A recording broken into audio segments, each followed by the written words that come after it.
ముకుంద వారసత్వం నుంచి పుట్టిన బంగారు అద్భుతం Purvi gold diamonds and silver November 1న కేపీహెచ్బీలో గ్రాండ్ ఓపెనింగ్. దీపావళి సీజన్ ముగిసింది. క్రిస్మస్ కూడా ఎంతో దూరంలో లేదు. ఆ తర్వాత నూతన సంవత్సరం అంటే 2026 వస్తుంది.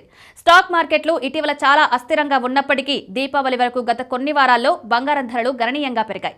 శుక్రవారం నాడు 2% నష్టపోవడంతో వాటి దిశ మారిపోయింది. ఈ నేపథ్యంలో మీ దగ్గర ఓ 10 లక్షలు ఉండి వాటిని మంచి రాబడి వచ్చే మార్గంలో పెట్టుబడి పెట్టాలనుకుంటే రీటైల్ పెట్టుబడిదారుల మొత్తం 10 లక్షల కార్పస్ ను ఒకే స్టాక్ ఫండ్ లేదా ఆస్తి తరగతిలో పెట్టుబడి పెట్టకుండా ఉండాలి. ఒకే పందెంపై ఎక్కువగా దృష్టి పెట్టడం వల్ల గణనీయమైన నష్టం వచ్చే అవకాశం కూడా ఎక్కువగా ఉంటుంది. అందువల్ల స్థిరమైన సంపద సృష్టికి ఆస్తి కేటాయింపు తెలివైన పని.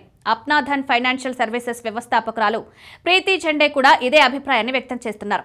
గత 18 నెలలుగా రీటైల్ పెట్టుబడిదారులు స్టాక్ మార్కెట్లో గణనీయమైన అస్థిరతను ఎదుర్కొంటున్నారు. తక్కువ రాబడినిచ్చారు.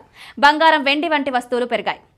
భవిష్యత్తులో వివిధ ఆస్తి తరగతుల్లో వైవిధ్యకరమైన లాభదాయకమైన పెట్టుబడిదారులు పెట్టడానికి కేవలం కీలకమని ఆమె వివరించారు.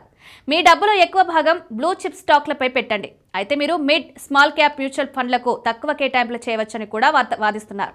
రీటైల్ పెట్టుబడిదారులకు కేవలం స్థిరపడిన బ్లూ చిప్ స్టాక్లలో మాత్రమే కాకుండా ఈ అధిక వృద్ధి ఇతివృత్తాలలో బాగా నిర్వహించబడే మిడ్ క్యాప్ ఇన్నోవేటర్లను గుర్తించడంలో అవకాశం ఉంది.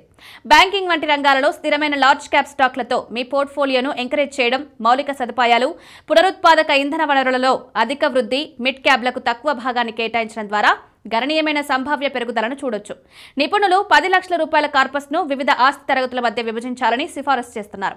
గరిష్టంగా ఫ్లెక్సీ క్యాప్లలో చిన్న భాగం మిడ్ క్యాప్లలో, మిగిలింది ఆర్బిట్రేజ్ ఫండ్లు లేదా మనీ మార్కెట్ ఫండ్లలో పెట్టుబడి పెట్టడం మంచిది.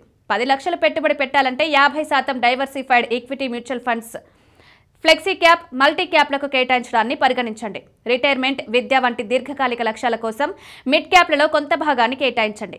అగ్రెసివ్ హైబ్రిడ్స్ ఫండ్, డెంట్ ఫండ్స్, గోల్డ్ లేదా సిల్వర్ ఈటీఎఫ్లలో మిడ్ టర్మ్ లక్ష్యాల కోసం 30% కేటాయించండి.